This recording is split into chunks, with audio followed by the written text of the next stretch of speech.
Hi there, this is Ask Nicely. I'm working at Panorama right now. We're in COVID-19 times, and it seems really kind of weirdly appropriate to be working on the Death Shroud project. Last year, I planted flax at the Southwest Quaker Burial Ground. Nancy Wigand was able to offer me a couple beds there, and so I went ahead and planted some flax.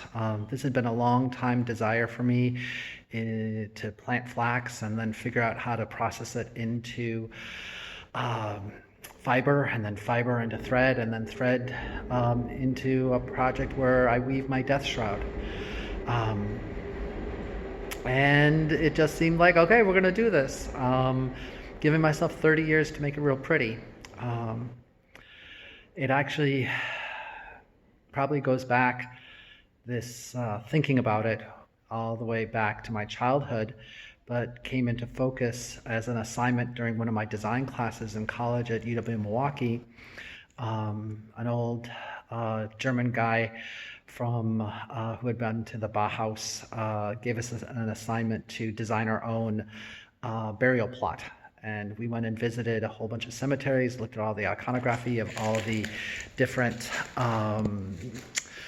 cemetery headstones. And so what I came up with was that from all these things that existed, I just wanted to have a hole dug in the ground, my body put in it, wrapped in a shroud, and then filled in with earth, and then topped with stones, and have a tree planted on it.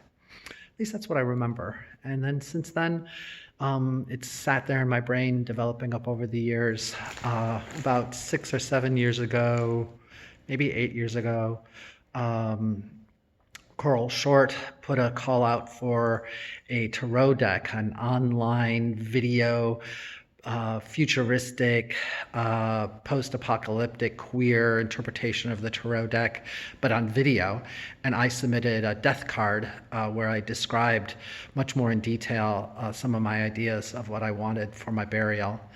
And that pushed me farther. And then about 2 years ago, maybe a year and a half ago, Mal Charifi got a grant from Leeway to do queer ghosts. And so we workshopped that over a weekend, actually in this space, which is really interesting, and did a showcase over at Bartram Gardens.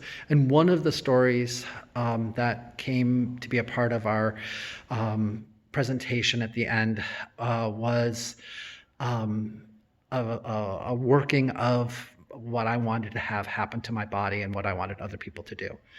And we're picking up steam with this death theme. It's very exciting. I've probably spoken way more than a minute. It's probably 2 minutes, so I'm going to stop here and make these a little bit palatable. And hopefully I'll figure out how to upload them onto YouTube and then onto other formats. Bye-bye.